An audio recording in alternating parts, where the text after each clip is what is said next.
Olá a todos, bem-vindos a mais uma aula, pessoal do oitavo ano. É o nosso último assunto, é a revisão do sétimo ano, né? Então, vamos dizer assim, depois dessa aula a gente já começa o conteúdo do oitavo ano. Então, bora lá. A gente terminou a Idade Média no outro capítulo e, entre aspas, demos início à Idade Moderna com as navegações, Cristóvão Colombo e tal. Então, por isso, povos pré-colombianos, ou seja, que viviam nas Américas antes da chegada dos europeus, antes da chegada de Cristóvão Colombo. Os mais importantes, maias, astecas e incas, então vamos dar uma olhada. Os maias, a primeira grande civilização indígena, mais ou menos ali onde é o México, o território deles, falava alguns idiomas, sociedade populosa para a época, a teocracia, né? Os líderes eram representantes divinos, também praticavam sacrifícios humanos, militarmente não eram muito bons, vamos dizer assim, mas em ciência e tecnologia eram brilhantes, faziam cada pirâmide, sabiam tudo dos astros, dos planetas, os caras eram absurdos, calendários, né, que nem hoje os nossos, 24 horas e tal, tudo baseado nos astros, na rotação da Terra, na Lua, no Sol e assim por diante. Os cálculos já entendiam o zero, a arquitetura, absurdo que esses caras já eram progredidos, evoluídos ali para a época nesses termos, né? Obviamente que outros termos não, né? Então, cada sociedade tem, vamos dizer, o seu lado bom, o seu lado ruim. Deixaram de existir quando os espanhóis chegaram, tal, aquela história de Cristóvão Colombo, né? Eles já praticamente não existiam mais. Quem tinha, entre aspas, o grande povo que tinha dominado a região do México eram os astecas. Inclusive, né, eram chamados de Mexica, né, por causa do Lago da Lua, ali um lago mítico ali da região. Mas até hoje, lógico, né, essa região se chama México por causa desses povos. Então tá ali mais ou menos onde foi o território maia e um pouquinho distante ali o Império Azteca. Falavam também alguns idiomas, até uma parte dos indígenas que formam, né, seria hoje os Estados Unidos também eram astecas. A escrita deles eram pictogramas, tipo essas figuras.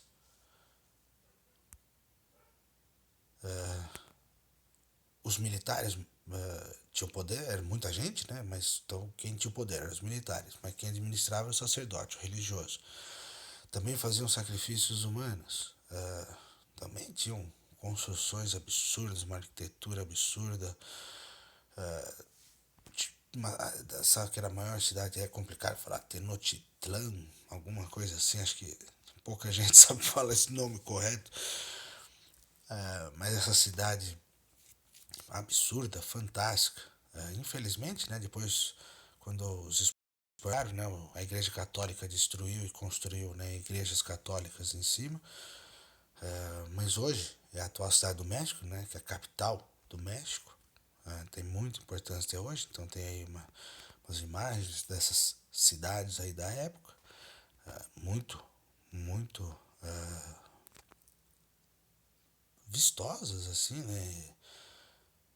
Sabe?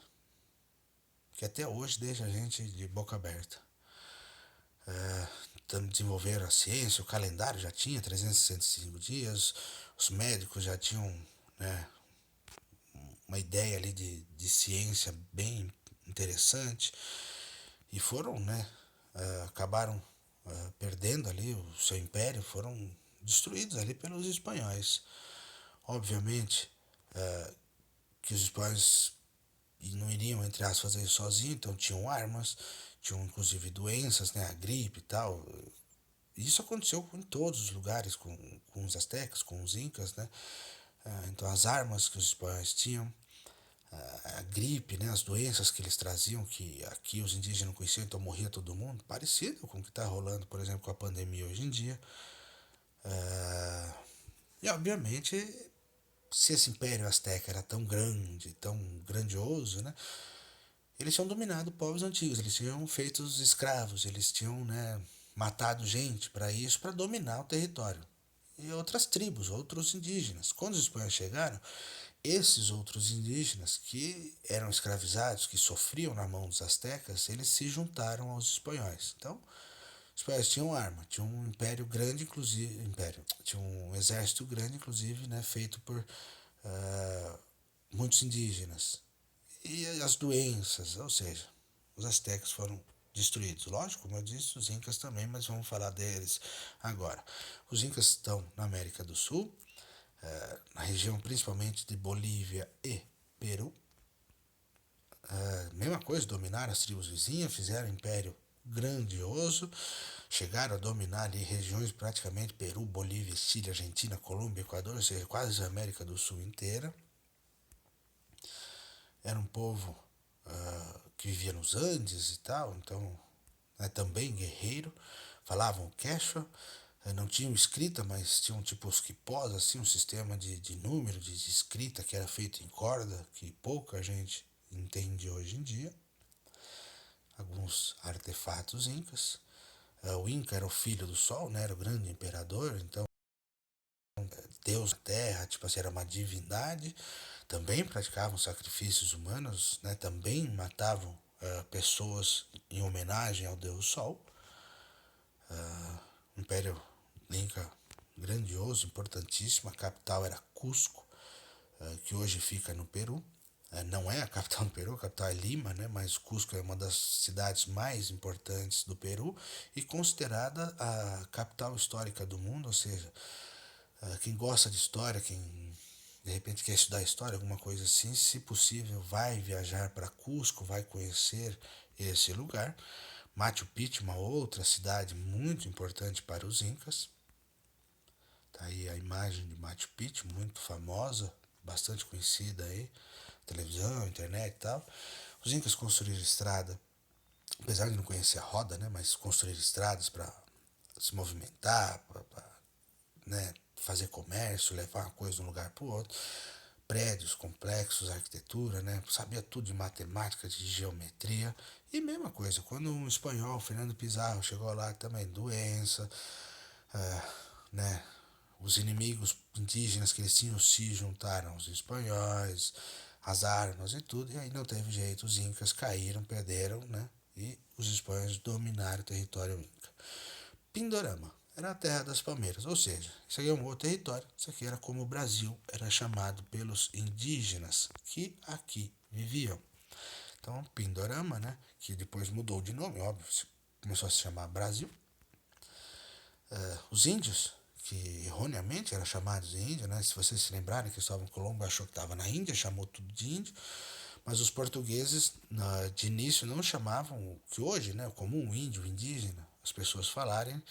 Os portugueses chamavam eles de negros da terra, ou seja, se tem para os portugueses na época o negro africano e o negro da terra, que é o negro daqui da América. Então, que depois vai ser chamado de índio, de indígena. Tem aí algumas imagens dos indígenas brasileiros.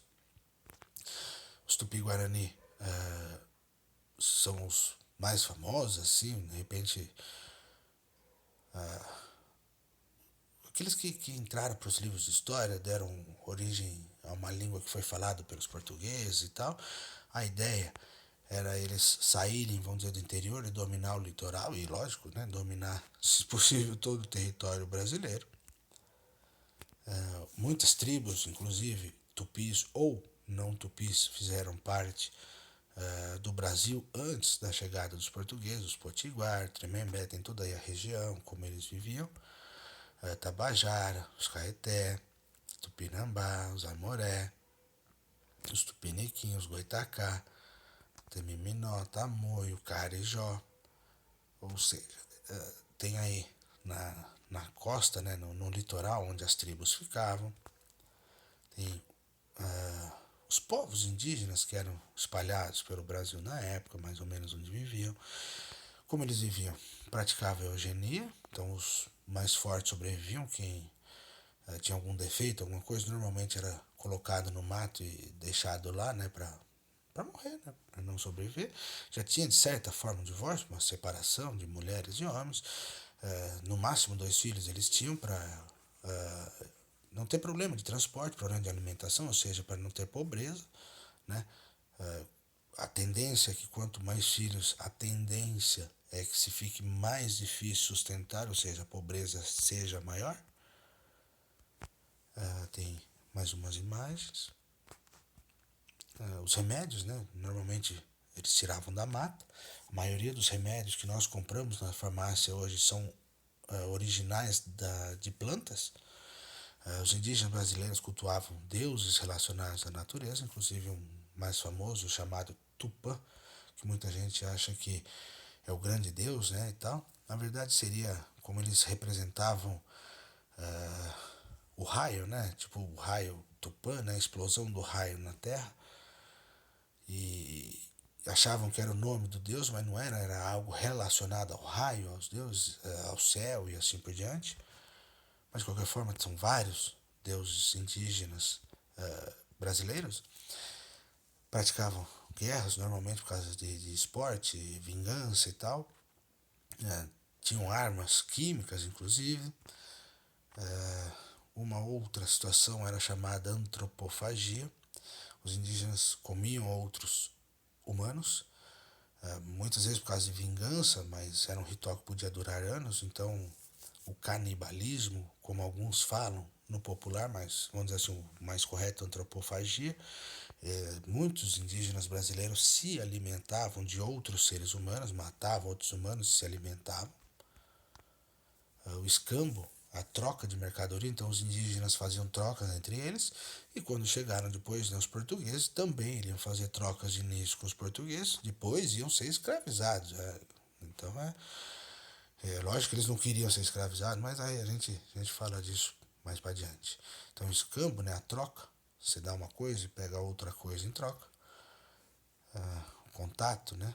O Paebiru, uma história, um caminho de grama, um trajeto muito importante que ligava o litoral do Brasil ali à direita, atravessava toda a América do Sul, ia sair lá na Cusco, inclusive no mar, né, na Lima, no Peru, que, ou seja, do litoral do Oceano Atlântico até o Oceano Pacífico, atravessava toda a América do Sul, de costa a costa, de litoral a litoral.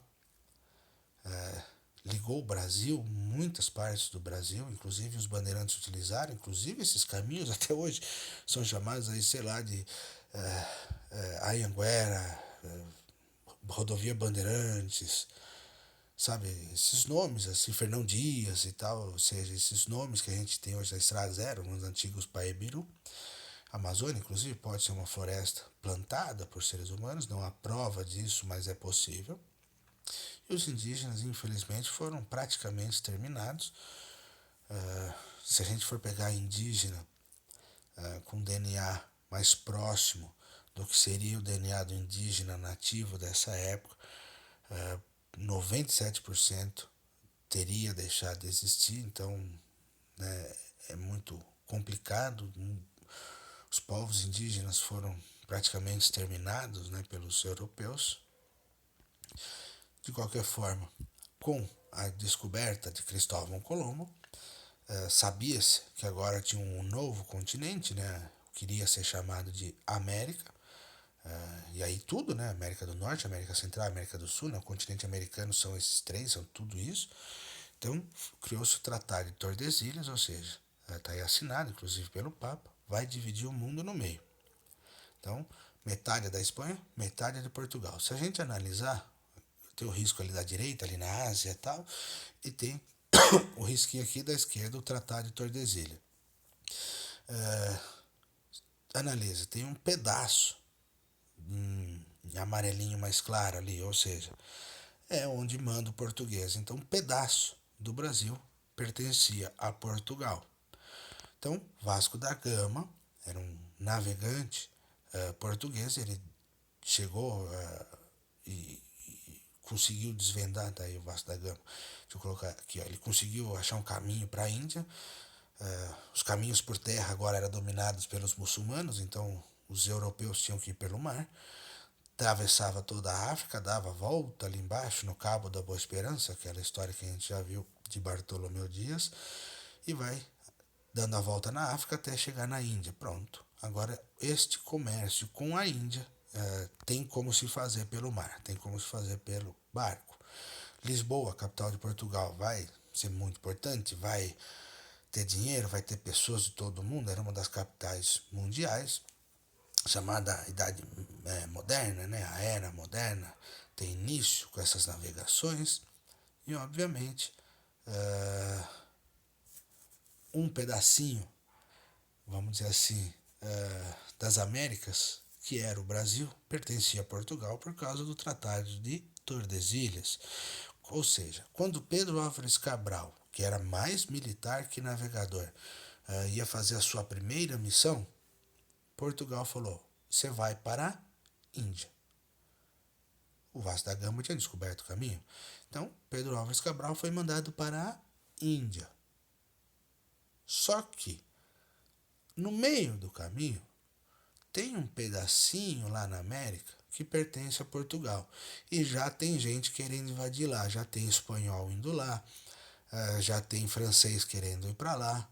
Ou seja, Pedro Álvares passa antes lá, marca território, coloca lá uma cruz, coloca lá, né, uma informação que lá agora é território de Portugal e vai embora para a Índia fazer o que você tem que fazer, mas passa lá antes, né, e marca que lá agora é território de Portugal. Foi isso que Pedro Álvares Cabral fez.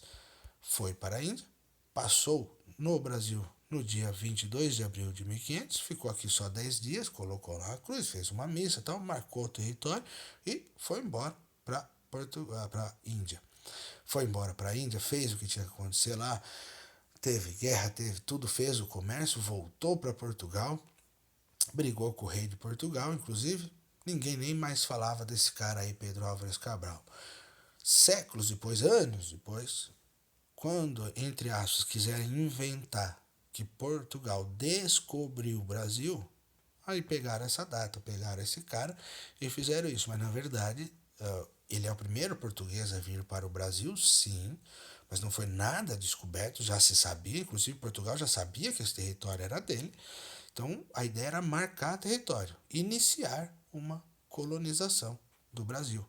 Ou seja, a partir desse momento, Portugal vai mandar gente para cá, vai mandar ah, moradores, a Igreja Católica vai trazer a religião cristã, a religião católica para cá, vai dominar e ponto final. Então é o início da colonização, né? Não foi realmente uma descoberta do Brasil aí. Então tem o percurso Cabral. Ele sai lá de Lisboa, passa no Brasil, vai embora para a Índia e depois volta direto para Portugal.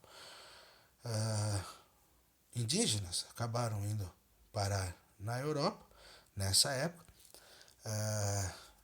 Muita gente via esses indígenas, animais novos e tal, mas o livro de Américo Vespúcio, lá que a gente já aprendeu, começou de vez a se formar a imagem do indígena que se tem até hoje. Que o indígena, eles eram todos bonzinhos, que eles viviam em paz com a natureza, que o passarinho cantava, que eles tomavam banho de cachoeira, que eram todos belos, formosos e fortes e tal. Ou seja, isso é uma invenção. Lógico, eles eram seres humanos, igual a todos. Deixa eu fechar isso aqui. Tem vários problemas, várias situações que eles vão enfrentar nesse meio do caminho. Guerras, disputa territorial e assim por diante. Ou seja, pro bem ou pro mal, né? Foi criada essa imagem do índio e, na verdade, o indígena não é exatamente como se prega nos filmes ou na história em quadrinhos, esse tipo de coisa. Bom, de início, Portugal não deu muita moral ao Brasil. Descobriu que aqui tinha chamado pau-brasil e ia explorar este pau-brasil. Ou seja, aqui os indígenas chamavam ainda de pindorama. E Portugal, quando vem para cá, descobre que aqui tinha uma madeira, uma árvore chamada pau-brasil. Essa árvore servia para tingir roupa, normalmente de vermelho, de roxo, vamos dizer assim, tá aí o pau-brasil. Era uma árvore que o mundo inteiro queria comprar, porque o mundo inteiro queria pintar a roupa, né? Era moda, porque a igreja católica usava, os papas, os reis, tá? Então todo mundo queria usar uma roupa vermelha, uma roupa roxa ali.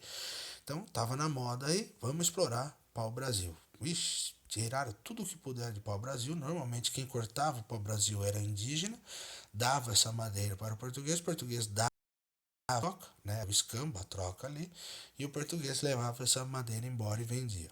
Até que o Fernando de Noronha, um espanhol, decidiu ah, ser dono do Brasil. Então ele firmou um contrato ali e ele falou: vou lá no Brasil, vou explorar. Então tá, Portugal deixou, e aí durante 10 anos o dono do Brasil era Fernando de Noronha. Lógico, quando ele descobre uma ilha, né, a ilha Fernão de Noronha é o nome espanhol, Fernando, né, o nome português. Então a ilha, né, tem o nome de Fernando de Noronha até hoje. E aí, o que ele fez, Fernando de Noronha, foi isso: explorar o Brasil.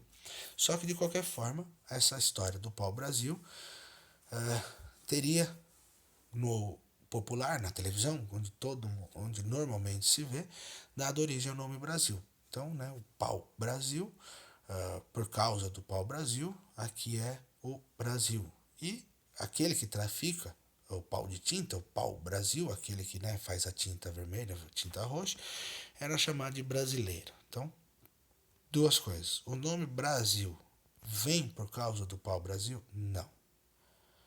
Apesar de quase todo mundo falar isso, mas não.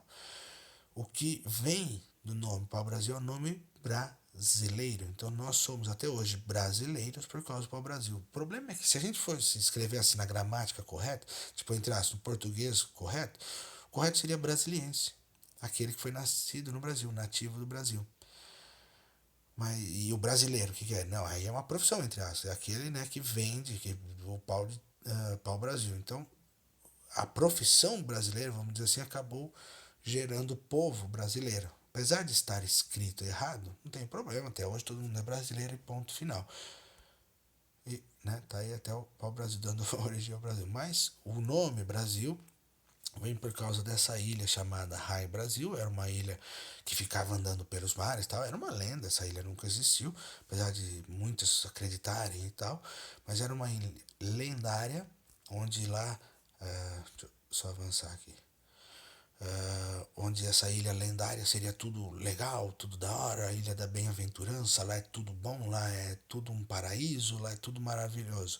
Quando descobriram o Brasil, falaram: nossa, lá é tudo maravilhoso, aquele negócio todo. Então lá, né, vai ser, acharam que aqui era Rai Brasil. Depois descobriu que não era uma ilha, que era enorme, que era não, quase o tamanho de um continente, assim por diante. Tanto que, olha lá, tem o Pindorama, né, o nome original, depois ilha de Vera Cruz, ainda se achava uma ilha, e vai aumentando, terra disso, terra daquilo, terra dos papagaios e tal, até terra do Brasil, e, lógico, até hoje moramos no Brasil.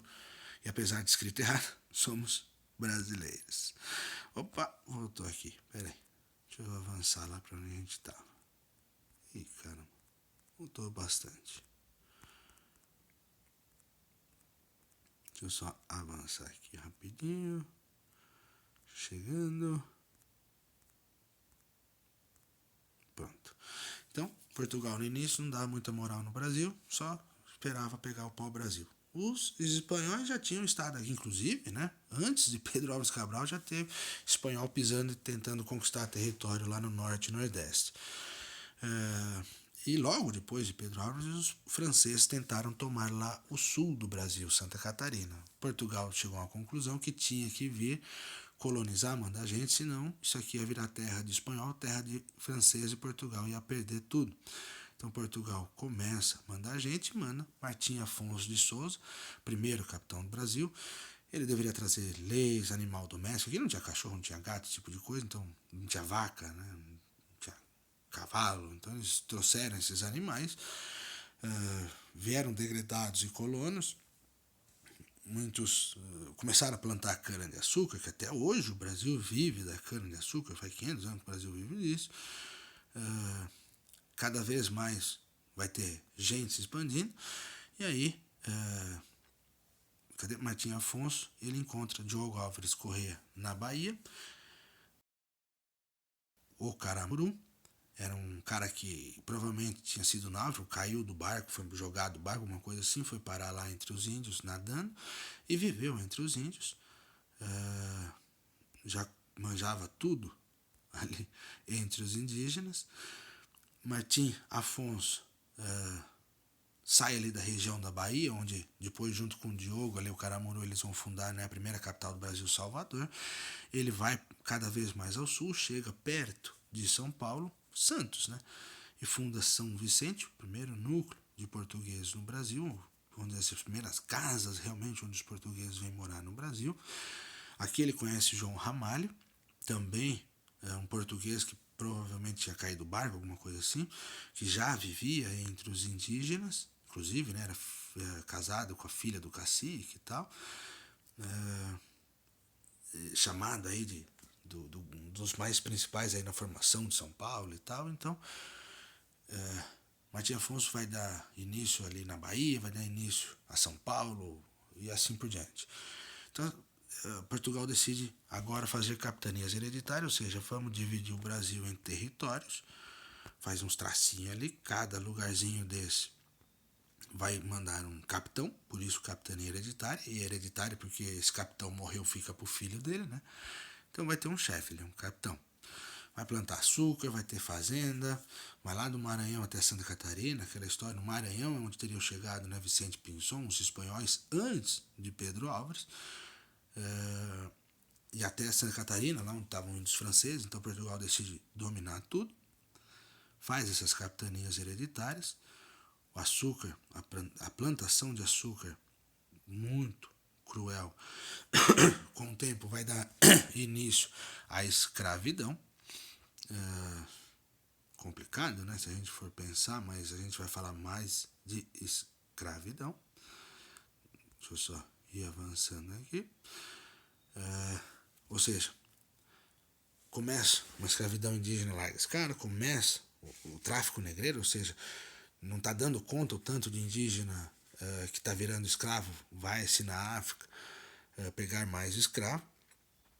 Era um inferno aquilo, o engenho, né, a produção de açúcar. Uma outra região que começa a se transformar aí no Brasil, a região do Amazonas, né, mas os incas indicaram ali para os espanhóis acham um território extremamente enorme, um rio absurdamente grande, e ali eles têm umas brigas com provavelmente indígenas. Era normal ao lado do indígena homem, a indígena mulher lutar, né? Então o homem e a mulher lutavam lado a lado. Quando os espanhóis veem as mulheres lutando, eles acham que eram as Amazonas, que era um mito grego, lá da Grécia Antiga, coisa de séculos atrás. E eles acham que essas guerreiras amazonas eram aquelas indígenas. Eles falam que estavam no território das Amazonas, das guerreiras gregas. Não tinha nada a ver uma coisa com a outra. Mas de qualquer forma, aquela história, né? Ficou e até hoje se fala das Amazonas. Então Portugal começou a olhar para esse território e falou: ali tem ouro, ali tem pedras preciosas, eu vou querer um trecho desse território, que ainda era dos espanhóis, hoje, lógico, não, né? Faz parte do Brasil. Então vem o governador geral, tipo um primeiro presidente, vamos dizer assim, o cara que vai mandar em tudo aí, que é o Tomé de Souza. Ele começa a mudar, traz burocrata, funcionário público, traz soldado, começa a cobrar imposto do Brasil, começa a mudar o Brasil realmente. Traz os jesuítas, né? A Igreja Católica entra agora com Manuel da Nóbrega, e principalmente depois, né, o Anchieta, principalmente São Paulo. É fundada a primeira capital do Brasil, Salvador. O segundo cara que vai comandar tudo é Eduardo da Costa. Ninguém foi muito com a cara dele, falaram que ele só fez besteira. E aí chega o terceiro cara para comandar tudo, o Men de Sá. Mão de ferro, mas estilo militar assim. Dá uma segurada na violência, cada vez mais engenho, cada vez mais escravidão, cada vez mais o território indígena se tornando português. E assim, esse início aí da colonização do Brasil, chegamos ao fim dessa revisão. E é isso. Ficou longo, lógico, não tem jeito que a gente falou, né? Falar muita coisa, fazer revisão de muita coisa em poucas aulas é difícil, mas é isso. Agradece. A gente se fala. Qualquer dúvida aí vocês entram em contato comigo. Como eu disse também, Depois dessa aula aqui, a gente já provavelmente aí a gente já começa com o conteúdo do oitavo ano, tá bom? Valeu, até mais, e é isso.